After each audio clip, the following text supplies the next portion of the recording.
당신은 지금 무엇부터 끊어야 할까요? 60세 이후의 술 한 잔, 담배 한 개비는 어제의 그것과 다릅니다. 오늘의 습관이 내일의 건강을 결정합니다. 지금 당신의 선택이 앞으로의 10년을 바꿉니다. 당신은 지금까지 수십 년 동안 열심히 살아오셨습니다. 가족을 위해 일터에서 사회 안에서 쉼없이 달려오셨죠. 이제는 그 삶의 속도를 조금 늦추고 내 몸의 소리에 귀를 기울여야 할 때입니다. 어제까지는 아무렇지 않았던 행동이 오늘부터는 우리 몸을 서서히 무너뜨릴 수 있다는 사실을 알고 계신가요? 하루 한 잔의 술, 하루 몇 개 비의 담배가 젊을 땐 괜찮았을지 몰라도 65세 이후엔 우리 몸이 다르게 반응합니다. 이 글은 단순한 금연금주 권유가 아닙니다. 인생 후반전을 활기차고 당당하게 살아가기 위한 첫걸음입니다. 이 글을 끝까지 읽은 10명 중 7명이 실제로 변화를 시작했습니다. 늦었다고요? 아닙니다. 지금부터가 진짜 시작입니다. 당신도 할 수 있습니다. 한 번의 결심이 건강한 인생을 다시 엽니다. 1. 왜 술과 담배 이야기를 꺼내야 할까요? 여러분 평생을 열심히 살아오시면서 술 한 잔, 담배 한 개비의 여유를 즐겨본 적 있으시죠? 친구와의 모임에서 술 한 잔 기울이며 삶을 나누던 그 시간 또는 혼자만의 시간에 담배 한 개비 피우며 깊은 생각에 잠기던 순간들이 다들 있으실 거예요. 그런 시간들이 주는 소소한 행복은 분명 우리 인생의 한 부분이었고 지금도 많은 분들이 그 여유를 소중히 여기고 계실 겁니다. 하지만 우리가 이제는 조금 더 신중해져야 할 시점에 도달했다는 점도 함께 인정해야 해요. 바로 60세 이후라는 인생의 중요한 전환점입니다. 이 시기부터는 몸이 예전 같지 않다는 걸 느끼시는 분들이 많으실 거예요. 어제는 괜찮았던 것이 오늘은 피로로 돌아오고 전에는 아무렇지 않았던 양의 술이나 담배가 이제는 속을 불편하게 하거나 숨이 차게 만들기도 하죠. 술과 담배 둘 다 우리가 살아온 세월 속에서 익숙한 친구 같지만 65세 이후의 몸에는 적이 될 수 있습니다. 그래서 오늘은 다소 조심스러우나 꼭 필요한 이야기를 해보려고 해요. 바로 술과 담배 중 하나만 줄인다면 무엇부터 시작해야 할까에 대한 이야기입니다. 이 질문은 단순히 건강에 나쁘다, 좋다를 따지는 것이 아니라 앞으로 남은 인생을 더 건강하고 활기차고 의미 있게 살기 위해 어떤 선택이 먼저 필요한지를 함께 고민하는 시간이에요. 67세 김병수 어르신은 하루 2갑씩 피우던 담배와 매일 저녁 소주 한 병을 즐기셨습니다. 늘 하던 습관이니 별일 아니라고 생각하셨죠. 하지만 어느 날 건강검진에서 폐기능 저하와 간 수치 이상을 지적받았고 의사에게 이런 이야기를 들었습니다. 2가지 다 유지하기에는 이제 몸이 너무 힘듭니다. 적어도 하나는 줄이셔야 해요. 이 이야기를 들은 김 어르신은 고민에 빠졌습니다. 도대체 어떤 걸 먼저 줄여야 할까? 그리고 정말 줄인다고 건강이 나아질까? 이 고민은 비단 김 어르신만의 것이 아니에요. 수많은 시니어분들이 같은 선택의 기로에서 망설이고 계십니다. 그래서 오늘은 이 글을 통해 과학적인 연구 결과와 실제 어르신들의 경험을 바탕으로 우리가 어떤 결정을 내리는 것이 좋을지 친절하게 알려드리려 합니다. 단순히 무엇이 나쁘다, 피해야 한다는 경고가 아니라 왜 그런 선택이 필요한지, 그리고 그 선택이 우리 삶에 어떤 좋은 변화를 가져올 수 있는지 함께 이야기해보려고 해요. 무엇보다도 이 글은 늦었다고 생각하지 마세요라는 메시지를 꼭 전하고 싶어요. 변화는 지금 이 순간부터도 충분히 가능합니다. 70세든 80세든 우리가 지금 조금씩 시작하면 몸도 마음도 분명히 반응해줄 거예요. 이 글을 끝까지 읽으시면 변화가 두렵기보다는 기대되실지도 몰라요. 그럼 이제 본격적으로 우리 몸이 나이가 들면서 어떤 변화를 겪는지부터 알아보고 술과 담배가 각각 어떤 영향을 미치는지 하나씩 차근차근 살펴보겠습니다. 우리 몸은 나이가 들수록 변합니다. 여러분, 예전처럼 하루만 자면 피곤이 싹 풀리던 때가 기억나시나요? 지금은 어떠세요? 아침에 일어났는데 여전히 몸이 무겁고 기운이 없다는 느낌 다들 한 번쯤 경험해 보셨을 거예요. 이런 변화는 단지 기분 탓이 아닙니다. 실제로 나이가 들면서 우리 몸은 다양한 면에서 기능이 저하되기 시작해요. 특히 65세를 넘기면 그 변화가 눈에 띄게 나타납니다.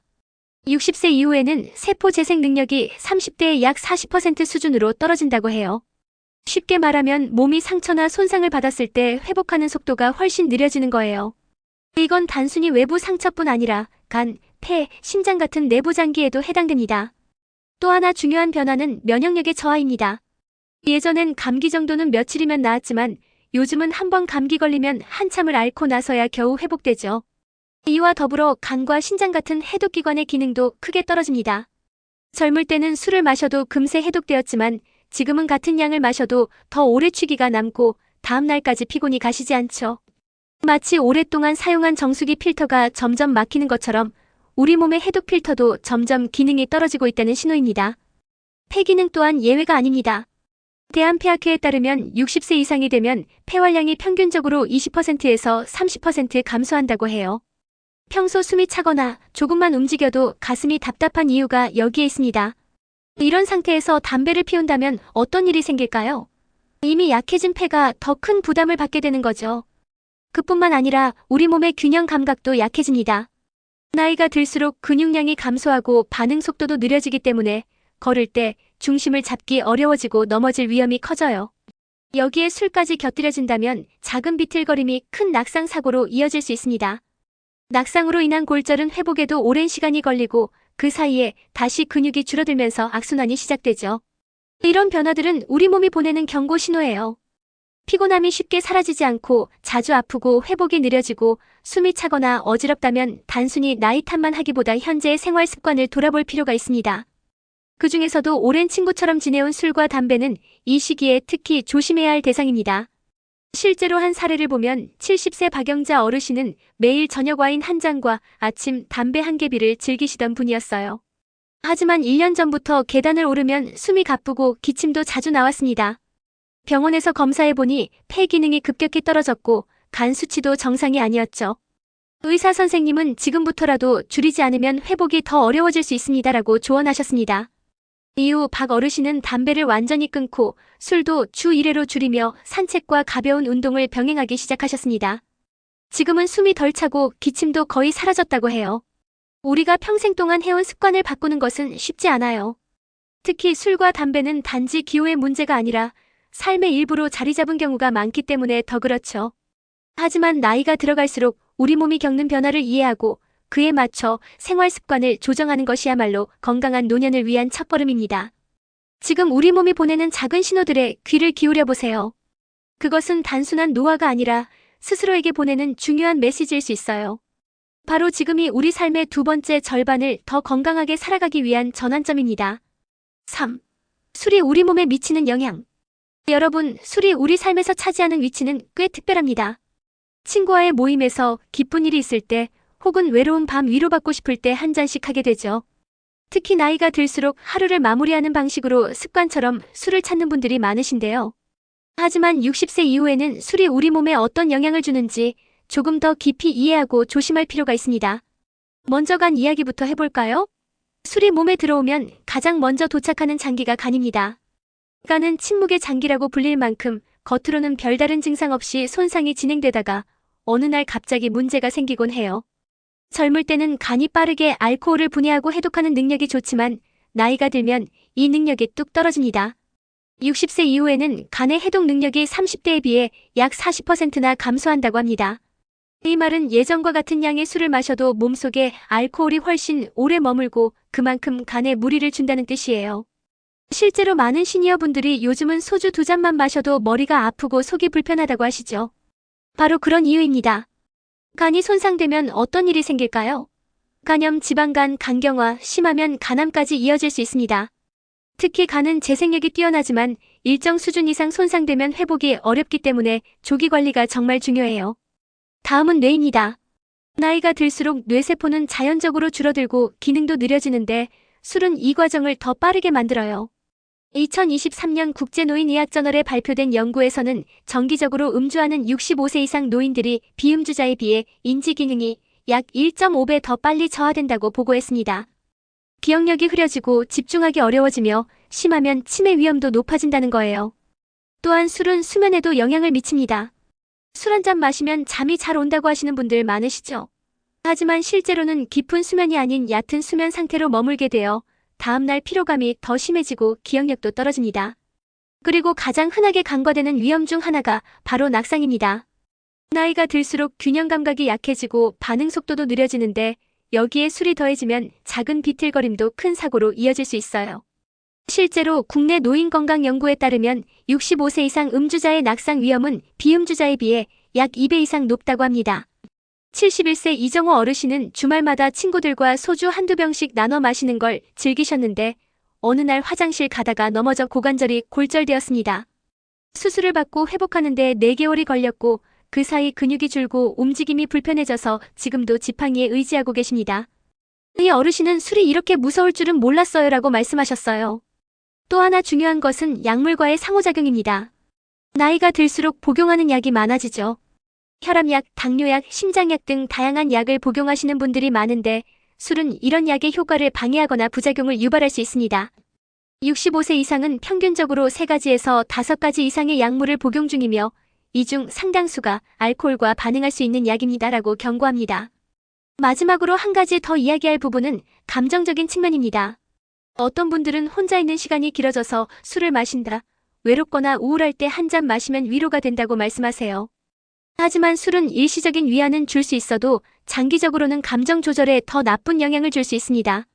실제로 알코올은 우울증을 악화시키는 작용을 하며 감정 기복이 심해지거나 불안이 커질 수 있어요. 이처럼 술은 단순한 기호식품이 아닌 우리의 건강을 전방위로 위협할 수 있는 요소입니다. 특히 60세 이후에는 우리 몸이 예전 같지 않기 때문에 같은 양의 술도 훨씬 더 큰 영향을 미치게 됩니다. 물론 반드시 술을 완전히 끊어야 한다는 건 아닙니다. 하지만 지금부터라도 조금씩 줄여보는 노력은 분명 큰 변화를 만들어낼 수 있어요. 조금씩 줄이는 방법부터 시작해도 좋습니다. 예전에는 매일 마셨다면 일주일에 23일만 한 번에 마시는 양도 절반으로. 그렇게 한 달, 2달 지나면 몸의 반응이 달라질 거예요. 머리가 더 맑아지고 잠도 잘 오고 기운도 조금씩 회복되는 걸 느끼실 수 있을 겁니다. 4. 담배가 우리 몸에 미치는 영향. 여러분, 담배 이야기를 꺼내면 많은 분들이 이렇게 말씀하십니다. 그래도 담배 한 개비 피우는 그 여유는 못 버리겠어. 이해합니다. 담배는 단순한 기호품을 넘어서 일상 속에서 스트레스를 풀고 마음을 가라앉히는 역할을 해온 존재이니까요. 하지만 65세 이후에도 과연 담배를 예전처럼 편하게 피울 수 있을까요? 가장 먼저 영향을 받는 곳은 바로 폐입니다. 폐는 우리가 숨을 쉴 때 산소를 들이마시고 이산화탄소를 내보내는 생명 유지의 핵심적인 기관이죠. 그런데 나이가 들면서 폐 기능은 자연스럽게 약해집니다. 대한폐학회에 따르면 65세 이상이 되면 폐의 탄력성과 기능이 20%에서 30% 감소한다고 해요. 그런데 이런 상황에서 담배 연기가 들어가면 이미 약해진 폐는 더 큰 부담을 받을 수밖에 없겠죠. 67세 김병욱 어르신의 사례를 보면 이를 더 실감할 수 있습니다. 김 어르신은 30년 넘게 하루 한 갑씩 담배를 피워오셨습니다. 그러던 어느 날 계단 몇 층만 올라가도 숨이 가쁘고 가슴이 답답해졌어요. 병원에 가보니 폐 기능이 많이 떨어져 있었고 초기 만성폐쇄 성폐질환이라는 진단을 받았습니다. 의사 선생님은 이대로 계속 담배를 피우신다면 폐 기능이 더 빠르게 나빠질 수 있습니다. 당장 끊지 않으면 산소통이 필요할 수도 있어요라고 조언했죠. 담배는 단순히 폐에만 영향을 주는 것이 아닙니다. 바로 심장과 혈관에도 즉각적이고 강한 영향을 미칩니다. 미국 심장학회에서는 흡연자가 담배를 한 모금만 피워도 혈관이 최대 30%까지 수축한다고 보고하고 있어요. 혈관이 수축하면 혈압이 상승하고 심장은 더 많은 일을 해야 하니 부담이 커지겠죠. 특히 65세 이후에는 동맥경화가 진행되기 쉬워서 담배로 인한 혈관 손상은 협심증이나 심근경색, 뇌졸중 같은 심각한 질환으로 이어질 위험이 있습니다. 게다가 담배는 면역력에도 큰 영향을 줍니다. 국립보건연구원의 2024년 보고서에 따르면 65세 이상 흡연자는 같은 연령대의 비흡연자보다 감기나 폐렴 같은 호흡기 감염 질환에 걸릴 확률이 무려 67%나 높다고 합니다. 나이가 들수록 면역력이 떨어지는데 거기에 담배까지 더해지면 몸은 바이러스나 세균에 더 쉽게 노출되고 회복도 느려질 수밖에 없습니다. 그리고 놓치지 말아야 할 부분이 하나 더 있습니다. 바로 산소 공급의 문제입니다. 담배 연기에는 일산화탄소가 들어있는데 이 물질은 피 속의 헤모글로빈과 결합해 산소 운반을 방해합니다. 65세 이후의 몸에서는 산소 공급이 조금만 부족해도 뇌, 심장, 근육 등 모든 장기가 영향을 받아요. 결과적으로 쉽게 피곤해지고 두통이 잦아지고 집중력이 떨어지고 운동 능력도 낮아집니다. 이런 이유들로 인해 많은 의사들은 담배가 술보다 더 즉각적이고 광범위한 해를 준다고 말합니다. 그럼에도 불구하고 금연이 어려운 이유는 니코틴이라는 중독성 물질 때문이죠. 니코틴은 흡연 후 뇌에서 도파민이라는 쾌감을 주는 신경전달 물질을 방출시킵니다. 그래서 담배를 피우면 기분이 좋아지는 듯한 느낌이 들고 반복하면서 습관이 됩니다. 하지만 희망적인 소식도 있습니다. 금연 후 몸이 회복하는 속도는 생각보다 빠르다는 점이에요. 서울대병원의 연구에 따르면 금연 후 단 48시간이 지나면 니코틴과 일산화탄소 수치는 몸에서 거의 사라지고 2주가 지나면 폐와 혈액순환이 개선되면 한 달만 지나도 기침이 줄고 숨쉬기가 훨씬 편해졌다고 합니다. 금연을 결심하신다면 처음부터 완벽하게 끊는 것보다 점진적 금연을 추천드려요. 하루에 20갭이 피우시던 분이라면 15갭이 10갭으로 줄이면서 천천히 준비하시는 게 좋습니다. 또 흡연 욕구가 올라올 때는 산책을 하거나 물을 마시며 한 템포 늦추는 습관도 도움이 됩니다. 가족과 함께 금연 목표를 공유하고 응원받는 것도 큰 힘이 됩니다. 나 이제 건강하게 살려고 담배 줄이기로 했어. 나 좀 도와줘라고 말해보세요. 응원 한마디가 담배 한 개비보다 훨씬 큰 위로와 동기부여가 될 수 있습니다. 또한 주변 사람들의 건강을 위해서도 금연은 꼭 필요합니다. 간접 흡연의 피해는 결코 작지 않아요. 손주들이 놀러 왔을 때 담배 냄새에 코를 막는 모습을 보면 마음이 아프실 거예요. 실제로 연구에 따르면 흡연자가 있는 가정에서 자라는 아이들은 호흡기 질환에 걸릴 확률이 30% 이상 높다고 합니다. 60세 이후 지금이야말로 새로운 삶을 시작하기 딱 좋은 시기입니다. 몸이 보내는 신호를 무시하지 말고 담배와의 이별을 결심해보세요. 어렵지만 절대 불가능하지 않습니다. 그리고 무엇보다 여러분은 혼자가 아닙니다. 많은 분들이 같은 길을 걷고 계시고 그 여정을 함께할 전문가와 가족, 친구들이 있습니다. 그렇다면 무엇을 먼저 줄일까요? 자, 이제 가장 많이 받는 질문 중 하나로 돌아가 볼까요? 바로 술과 담배 중에 무엇을 먼저 줄이거나 끊어야 할까요? 입니다. 이건 단순한 호기심이 아니라 실천을 결심한 분들에게는 아주 중요한 출발점이죠. 의사, 약사, 보건 전문가들 사이에서도 이 주제는 자주 논의됩니다. 일반적으로는 담배부터 끊는 것이 더 바람직하다는 의견이 많습니다. 왜 그럴까요? 크게 세 가지 이유에서입니다. 첫째, 담배는 즉각적으로 몸에 해를 줍니다. 담배 한 개비를 피우는 순간부터 우리 폐는 해로운 연기에 노출되고 혈관은 수축하며 심장 박동이 증가합니다. 65세 이후에는 이런 즉각적인 반응이 특히 더 치명적일 수 있어요. 이미 혈관 탄력이 떨어지고 폐 기능이 감소된 상태이기 때문에 담배 한 개비에도 심장이 버거워지고 호흡이 불편해질 수 있습니다. 둘째, 금연 효과는 빠르고 뚜렷합니다. 서울대병원의 연구 결과에 따르면 금연 후 단 48시간 만에 니코틴과 일산화탄소 수치가 몸에서 거의 사라지고 2주 후에는 폐 기능과 혈액순환이 눈에 띄게 개선됩니다. 한겨울이 지나면 기침이 줄고 아침에 숨이 덜 차는 것을 느낄 수 있습니다. 이처럼 금연은 비교적 빠른 시간 안에 몸이 회복되는 변화를 느낄 수 있다는 장점이 있습니다. 몸이 나아지는 것이 느껴지면 그 자체가 또 하나의 동기부여가 되지요. 셋째, 간접 흡연의 위험을 줄일 수 있습니다. 담배는 나만 해치는 것이 아닙니다. 가족, 특히 어린 손주들에게까지 해를 끼칠 수 있어요. 실내에서 흡연하면 담배 연기는 가구, 옷, 커튼 등에 오래 남고 간접 흡연과 3차 흡연까지도 영향을 미칩니다. 연구에 따르면 흡연 가정에서 자란 아이들은 호흡기 질환에 걸릴 확률이 30% 이상 높다고 합니다. 나 자신뿐만 아니라 사랑하는 가족을 위해서라도 금연이 필요한 이유지요. 그렇다고 해서 술은 괜찮다는 말은 아닙니다. 술도 장기적으로 간, 뇌, 심장, 약물 상호작용 등에 영향을 주며 치명적인 결과를 초래할 수 있어요. 다만 담배에 비해 술은 단기간에 회복 효과가 덜 느껴지고 간 손상은 천천히 진행되므로 자각 증상이 늦게 나타나는 경우가 많습니다. 또 한 가지, 담배보다 술이 먼저 위험한 경우도 분명 있습니다. 예를 들어 간경화나 간염 등 간 질환을 앓고 계신 분은 술이 훨씬 위험할 수 있습니다. 이럴 땐 술을 먼저 줄이거나 끊는 것이 우선입니다. 따라서 무조건 누구에게나 담배가 먼저라고 단정할 수는 없습니다. 그래서 가장 좋은 방법은 전문의와 상담하는 것입니다. 내 몸의 상태를 정확히 알고 어떤 부분이 더 취약한지를 파악한 다음 우선순위를 정하는 게 가장 현명한 방법입니다. 간이 약한 분은 술부터, 폐나 심혈관계가 안 좋은 분은 담배부터. 나에게 맞는 맞춤형 접근이 필요한 시점이에요. 이런 선택이 어렵게 느껴지신다면 이렇게 시작해보세요.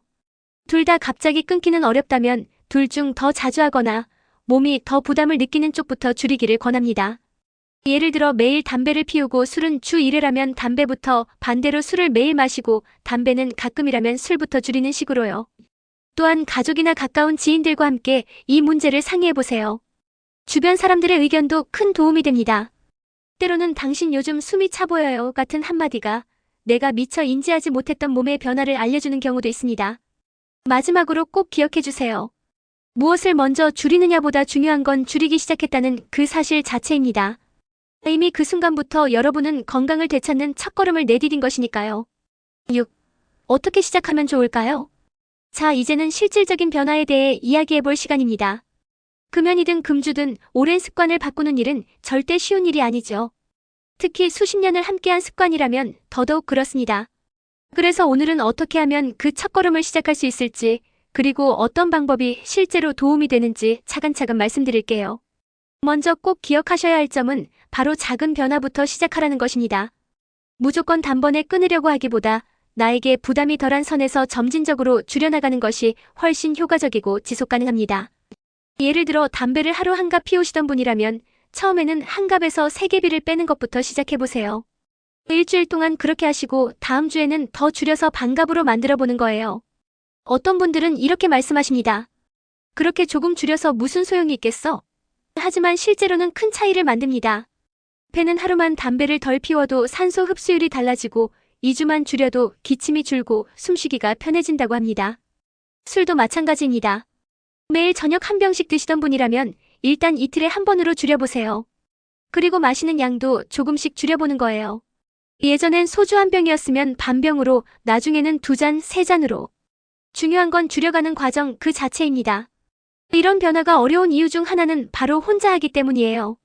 그래서 가족이나 친구의 도움을 받는 게 정말 중요합니다. 예를 들어 이렇게 말해보세요. 나 요즘 몸이 좀 안 좋아서 담배 줄이려고 해. 같이 도와줄 수 있을까? 혹은 술 좀 줄여보려고 하는데 주말엔 대신 산책 같이 가자. 그렇게 서로 도우며 변화의 길을 함께 걸어갈 수 있습니다. 그리고 꼭 활용하셨으면 하는 것이 바로 지역보건소나 주민센터의 금연절주 프로그램입니다. 요즘은 60세 이상 어르신을 위한 맞춤 프로그램이 잘 마련돼 있어요. 상담부터 니코틴 패치, 교육 프로그램, 동료와의 그룹 활동까지 다양한 지원을 받을 수 있습니다. 이런 프로그램은 단순한 치료가 아니라 함께 걷는 회복의 길이에요. 또 한 가지 추천드리고 싶은 건 기록하기입니다. 매일 피운 담배 개비수나 술을 마신 횟수를 작은 노트에 적어보세요. 기록을 하다 보면 자신도 모르게 줄여가고 있다는 걸 확인하게 됩니다. 그런 작은 성취가 다음 단계를 향한 힘이 됩니다. 실제로 금연에 성공한 분들의 이야기를 들어보면 공통적으로 하시는 말이 있어요. 그냥 무작정 끊으려고 할 때보다 주변 사람들과 함께하고 계획을 세우고 기록했을 때 더 오래 유지됐다고요. 마지막으로 이런 질문을 드려보고 싶어요. 내가 술과 담배를 줄이면 무엇이 달라질까? 단순히 건강 수치가 좋아지는 것만은 아닙니다. 아침에 일어나서 머리가 맑고 손주들과 놀 때 숨이 덜 차고 친구들과의 대화가 더 풍성해지고 밤에 깊은 잠을 잘 수 있어요. 삶의 질이 달라집니다. 그러니 지금 이 글을 읽고 계신 여러분, 오늘부터 아주 작은 것 하나라도 바꿔보는 건 어떠세요? 지금 시작한 그 한 걸음이 내일의 더 건강한 나를 만들고 가족과 더 오래 행복한 시간을 나누는 기회가 될 거예요. 7. 건강이 바뀌면 인생도 바뀝니다. 이제는 변화를 시작한 분들의 실제 이야기와 그 변화를 통해 얻은 삶의 변화에 대해 들려드릴 시간입니다. 우리가 왜 이런 노력을 해야 하는지 그 해답은 바로 실천한 분들의 목소리 속에 있습니다. 한 걸음 내디딘 이들이 어떤 삶을 살고 있는지 함께 들여다볼까요? 서울대병원과 대한금연학회가 공동으로 진행한 연구에서는 60세 이상 금연자의 85%가 금연 후 3개월 내에 폐 기능이 유의미하게 개선되었다고 합니다. 또 다른 조사에 따르면 금연 6개월 후에는 기침, 가래, 숨참 등의 증상이 평균 70% 이상 줄어들었다고 해요. 이건 단순한 수치가 아닙니다. 숨이 덜 차니 산책도 편해지고 외출이 즐거워지며 손주들과 뛰어놀 수도 있게 되는 실질적인 변화인 거죠. 68세 박준식 어르신은 금연 4개월 차에 접어들면서 이렇게 말씀하셨어요. 전엔 3층만 올라가도 숨이 턱에 차고 가슴이 두근거렸는데 지금은 5층도 가뿐히 올라가요. 아침마다 기침으로 하루를 시작했는데 이젠 맑은 공기를 들이쉬는 게 제일 큰 즐거움이에요. 박 어르신은 처음 금연을 결심할 때 주변 친구들조차도 이 나이에 무슨 금연이냐고 했다고 해요. 그런데 지금은 박 어르신 덕분에 동네 친구들 셋이 함께 금연을 시작했다고 합니다. 술을 줄인 분들의 사례도 감동적입니다. 72세 이기호 어르신은 주 4회 술자리를 즐기시던 분이었습니다. 어느 날 혈압이 비정상적으로 높아진 후 병원에 입원하게 되었고 그 뒤로 술을 줄이기 시작했어요. 처음에는 쉽지 않았지만 가족들의 응원과 함께 술을 주 1회로 제한하고 양도 소주 한 병에서 반 병으로 줄이셨습니다. 그리고 6개월이 지난 지금 혈압은 안정되고 수면의 질도 훨씬 좋아졌다고 해요. 이 어르신은 이렇게 말씀하셨어요. 전에는 아침에 일어나면 머리가 멍하고 하루 종일 기운이 없었어요. 그런데 지금은 새벽에 저절로 눈이 떠지고 하루가 길어진 느낌이에요. 무엇보다 손주들이 왔을 때 피곤해서 자리에 누워있던 예전과 달리 지금은 같이 놀이터도 가고 얘기도 많이 해요. 그 시간이 너무 소중해요. 60세 이후에도 건강 습관을 바꾸면 기대 이상의 효과를 볼 수 있습니다. 우리 몸은 생각보다 훨씬 뛰어난 회복 능력을 가지고 있습니다. 나이는 단지 숫자일 뿐 변화를 시작하는 용기가 더 중요합니다. 건강해진 몸은 우리의 일상을 더 밝고 활기차게 바꿔줍니다. 단순히 수명이 늘어나는 것이 아니라 살아가는 매일매일이 달라지는 것이죠. 계단을 오르는 숨결, 아침에 느끼는 개운함, 밤에 푹 자고 일어난 상쾌함, 손주들과의 소중한 시간. 이 모든 것들이 바로 변화의 선물입니다. 무엇보다 가장 큰 변화는 자신감입니다. 많은 어르신들이 금연절주 후 내가 해냈다는 사실이 뿌듯하다고 말씀하세요. 변화는 단지 몸을 바꾸는 것이 아니라 내 삶을 내가 다시 이끌 수 있다는 용기를 주는 일이기도 하니까요. 이제는 여러분의 차례입니다. 지금이 바로 그 변화의 시작점이 될 수 있어요. 8. 오늘부터 작은 변화 함께 시작해요. 자, 이제 이 긴 여정의 끝에 도달했습니다. 지금까지 함께 나눈 이야기 어떠셨나요? 어렵고 무겁게 느껴지셨을 수도 있고 반대로 나도 해볼 수 있겠구나라는 작은 용기가 피어났을 수도 있어요. 어떤 감정이든 괜찮습니다. 중요한 건 여러분이 지금 이 글을 끝까지 읽고 있다는 사실이에요. 우리는 나이를 먹는 것을 멈출 수는 없지만 어떻게 나이 들어갈지에 대해서는 스스로 선택할 수 있습니다. 그리고 그 선택은 아주 작고 사소한 습관 하나에서부터 시작됩니다. 예를 들어볼까요? 오늘 담배 한 개비를 참는 것, 오늘 술잔을 한 번만 내려놓는 것, 오늘 저녁 대신 산책을 나가는 것, 그 모든 것이 변화의 시작입니다. 그리고 이런 작은 변화들이 쌓이면 1년 후, 3년 후 우리의 건강과 일상은 놀랄 만큼 달라져 있을 거예요. 많은 분들이 이렇게 말씀하세요. 이 나이에 무슨 변화야? 그냥 살던 대로 살다 가는 거지. 하지만 의사 선생님들은 한 목소리로 말합니다. 절대 그렇지 않습니다. 70세, 80세에도 우리 몸은 반응하고 회복하고 변화할 수 있습니다. 다만 지금부터라도 시작해야 합니다. 우리가 지금 바꾸려고 하는 것은 단지 건강 수치가 아닙니다. 손주와 더 많은 시간을 보낼 수 있는 기회, 계단 몇 층을 더 오를 수 있는 힘, 밤에 깊게 잘 수 있는 편안함, 그리고 무엇보다 내 삶을 내가 선택하고 조절할 수 있다는 자신감을 되찾는 일이에요. 변화는 혼자 하는 게 아닙니다. 옆에 있는 가족, 친구, 이웃과 함께 할 수 있습니다. 금연금주 모임에 나가보세요. 여러분과 같은 고민을 가진 이들이 함께 있고, 함께 격려하고, 함께 웃으며 더 건강한 내일을 향해 나아가고 있어요. 혹시 오늘도 술과 담배를 찾고 싶다는 생각이 드시나요? 그럴 땐 이렇게 말해보세요. 나 지금 조금 힘들지만 나를 위해서 멈춰보자. 그리고 한 발짝 물러나서 따뜻한 물 한 잔을 마시거나 좋아하는 음악을 틀어보세요. 그런 작은 선택 하나가 여러분의 인생을 바꿀 수도 있습니다. 이제는 여러분의 시간입니다. 내 몸을 더 사랑하고 내 삶을 더 소중히 여기기로 결심하는 그 순간이 바로 지금입니다. 마지막으로 이 말을 꼭 전하고 싶어요. 늦은 변화는 없습니다. 늦게 시작한 변화가 오히려 더 강한 힘을 가질 수도 있습니다. 함께 시작해볼까요? 여러분의 건강한 변화, 저는 언제나 응원하겠습니다.